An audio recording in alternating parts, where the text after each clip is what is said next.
Está con nosotros el economista Pablo Dávalos para analizar de qué forma podría el Ecuador enfrentar una nueva crisis económica internacional. Economista, buenos días, bienvenido a Contacto Directo. Buenos días. Respecto a las decisiones tomadas en la cumbre financiera de UNASUR, el economista Diego Borja, presidente del directorio del Banco Central, señaló aquí lo siguiente, veamos.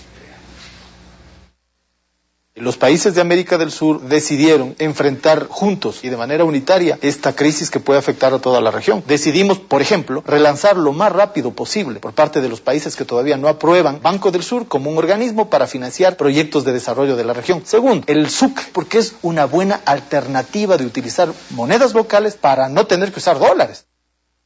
Economista, ¿son aplicables y en qué medida estas decisiones para enfrentar una crisis económica internacional?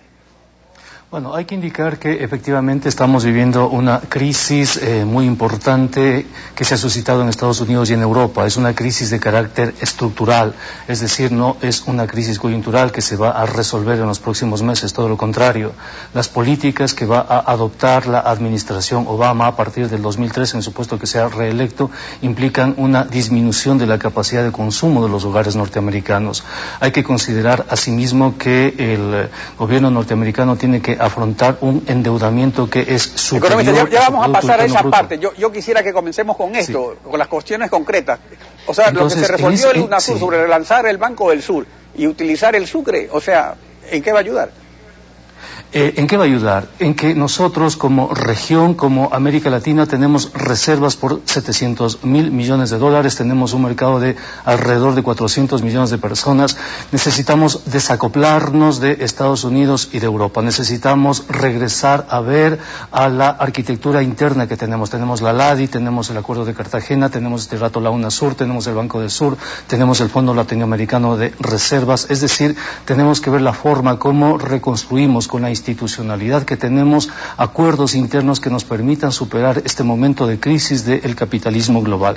Y en ese sentido le comento, yo no le había dado mucha importancia al Banco del Sur porque consideraba que los acuerdos del Banco del Sur no eran importantes a nivel económico, pero habida cuenta de la magnitud de la crisis y en consideración de que este momento es el dólar que constituye el eje de las transacciones financieras internacionales, el que está en crisis, y son los bonos de la reserva, pienso que esta crisis le da una nueva perspectiva al Banco del Sur. Perdón, economista, pero aquí el problema es el siguiente. Mire, cuando hay una crisis, todos esos bancos y esas instituciones, y lo estamos viendo en Europa ahorita, no sirven. El problema es, cada cual saca su pañuelo y baila con sus propias reservas. Para la crisis del 2009 teníamos reservas suficientes.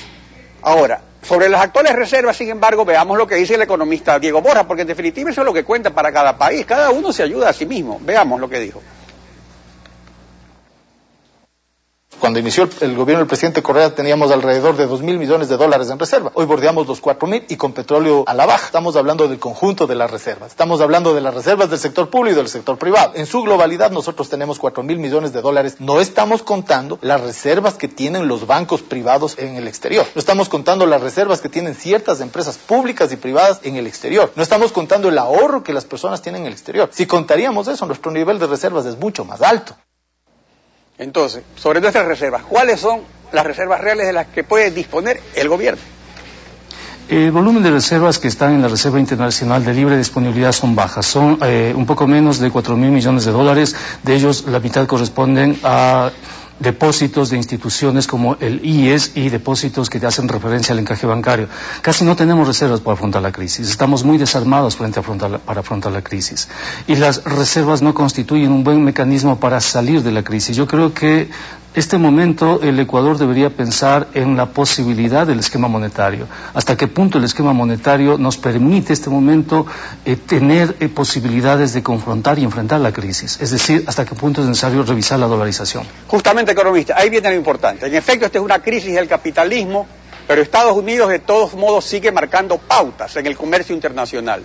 Y con la depreciación del dólar estimula sus exportaciones y encarece importaciones. Mientras que con una baja tasa de interés apoya el ritmo de la producción, o sea, la tasa de la reserva es 0.25%, la prime es 3 puntos más y la tasa comercial será 6. Entonces, esto se supone que va a sostener la producción y el consumo, que a su vez puede sostener el precio del petróleo que se cotiza en dólares, no en una moneda dura. Entonces, si el Ecuador tiene una economía dolarizada y la depreciación del dólar favorece a nuestras exportaciones, mientras nuestras importaciones se encarecen con socios comerciales como Brasil o Colombia, con quienes tenemos déficit, o con la Unión Europea, con quienes tenemos superávit. Y si estamos en la zona dólar, más bien nuestra afectación no podría ser menor.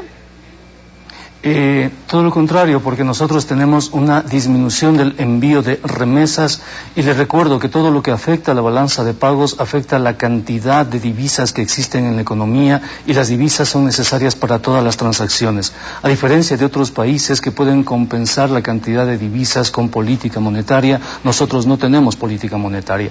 Es decir, pero perdón, la política monetaria es la depreciación del dólar y eso es lo que no ha beneficiado. Las exportaciones nuestras han crecido justamente por eso, precisamente.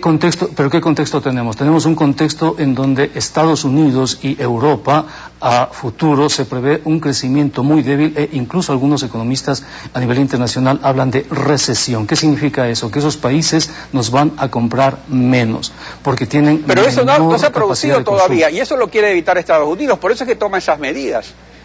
Pero Estados Unidos, las medidas que van a tomar a futuro Estados Unidos son medidas de contracción de la demanda.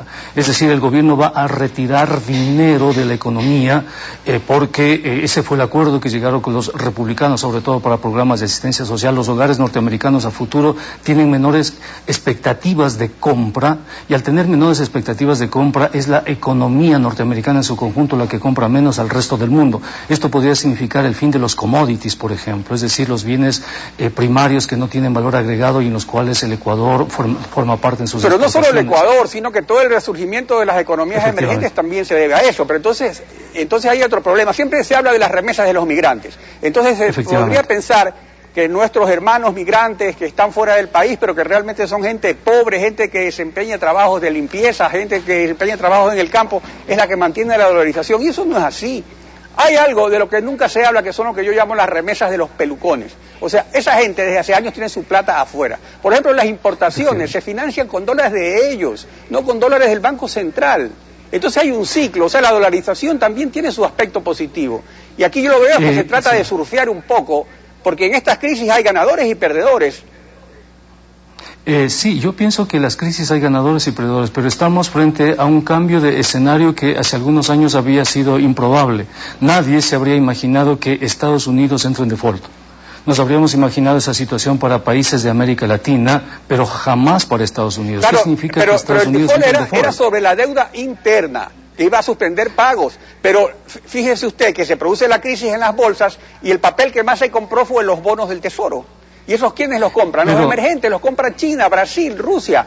Y entonces a ellos tampoco les conviene que se hunda Estados Unidos porque a su vez es su principal comprador. Entonces este es un círculo que manejado con habilidad puede llevar a situaciones que se pueden superar en vez de estar confiando en el Banco del Sur que no opera, en el Sucre del Alba que es con 4 países que no representan nada económicamente. Bueno, pero hay una cuestión evidente. La economía ecuatoriana es muy vulnerable frente a los efectos de la crisis porque no tiene política monetaria. Eso es un dato evidente. ¿Hasta qué punto esta economía puede afectar el esquema de dolarización? Esa es la cuestión. Y resulta que el esquema de dolarización depende de la balanza de pagos. Y la crisis afecta la balanza de pagos. Especialmente si cae el precio del crudo, eso sería lo peor que nos ocurriría. Totalmente. En un escenario de caída del precio del crudo estamos ya en un escenario de salida de la dolarización. ¿Cómo vamos a salir de la dolarización? ¿Vamos a salir ordenadamente o vamos a salir de manera desordenada? ¿Cómo es preferible salir de la dolarización?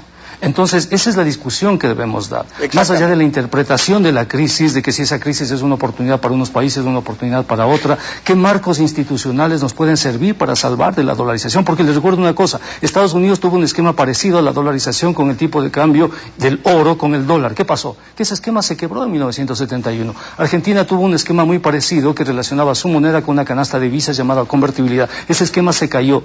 Pero en todo caso, economista, la discusión está abierta, no hay hechos definitivos y es importante analizar cómo podemos enfrentar la crisis. Pero es lo más responsable con el país. Le agradezco su participación en Contacto Directo.